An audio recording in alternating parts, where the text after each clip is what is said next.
everyone, it's author Sandra Wilson here in the Kindness Kangaroo Library with another Storytime session. Today's story is How to Tame My Anxiety Monster, written by Melanie Hawkins. And I will have a link for this book underneath in the description so you can get a copy of the book yourself.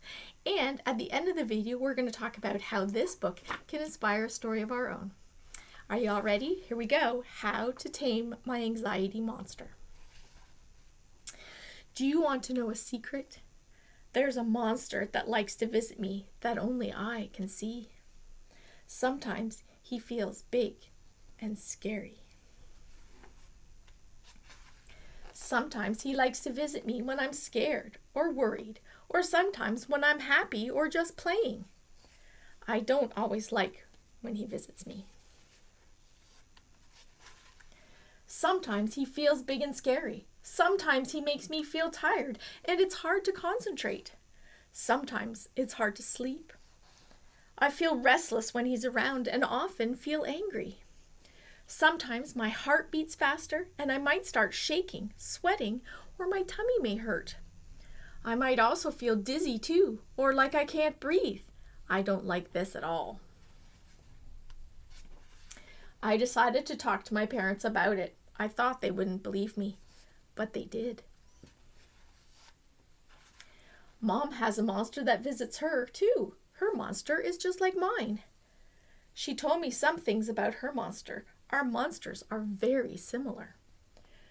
He really is a good monster to have around. He wants to be helpful, but he's big and gets excited easily.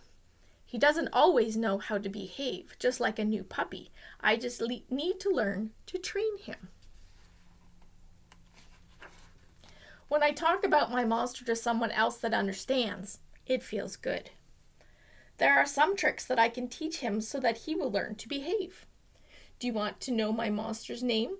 His name is Anxiety. Giving him a name makes him not quite so scary. It's like naming a new pet. Learning more about him helps me understand him and why he likes to visit me so much. I'm brave and strong and can train him even when he might seem big or scary. I do feel brave. Here are some things I can do to train my monster. When I get outside to play, go on a walk, or exercise, it can give me special super boosters called endorphins. It makes him a happy monster that can be helpful to me with sports or other activities. When I do yoga, breathe deeply, and clear my mind from worries, it can help him shrink. That's kind of neat. When I do art, it calms me and can help me see that he's not so big and not quite so scary. I don't think he looks very scary now. When my monster gets a little too big and wild, having a plan helps me stay in control. He likes to be helpful, but sometimes he gets a little too big and wild. He doesn't always know how to behave. Planning what to do if he acts up can help me tame him. It's helpful to know that lots of people have an anxiety monster that likes to visit them too. My aunt, my neighbor, and my friend. When he's really bothering me, remembering my 5 senses helps to keep me in control. I can look at something that makes me happy. I can smell something nice. I can touch something that has texture. I can listen to something that makes me feel peaceful. I can taste something delicious. All of these tricks take my focus off of my monster, which can calm him down. If I need a little extra help learning how to train him, there are special doctors or counselors that can help me.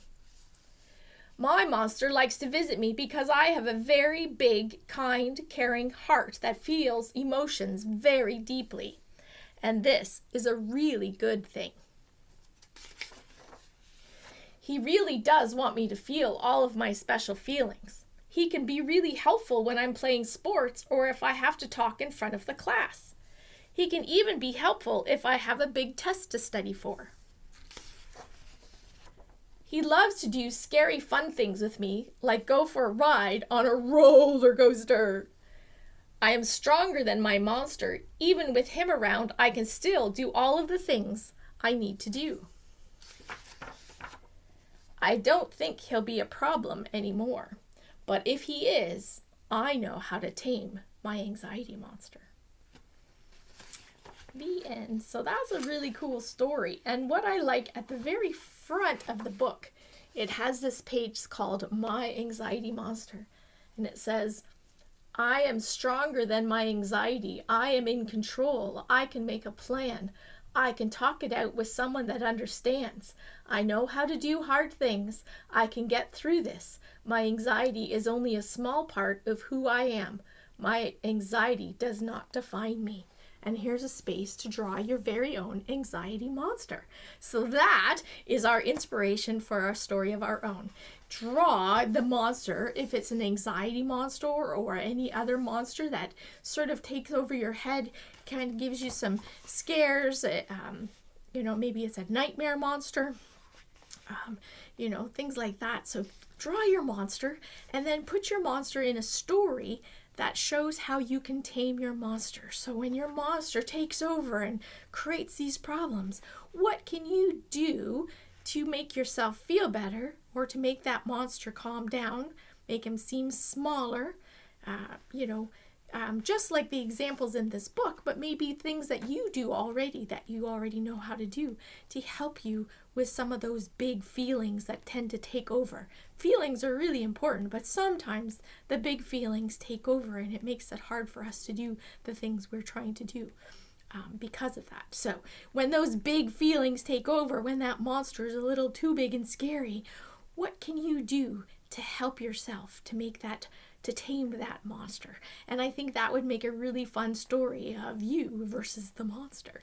So there you go. There's your story inspired by How to Tame My Anxiety Monster. Pick up the book for yourself so that you can practice some of these awesome tips as well. And I hope to see you next time on our next Storytime session. Bye now.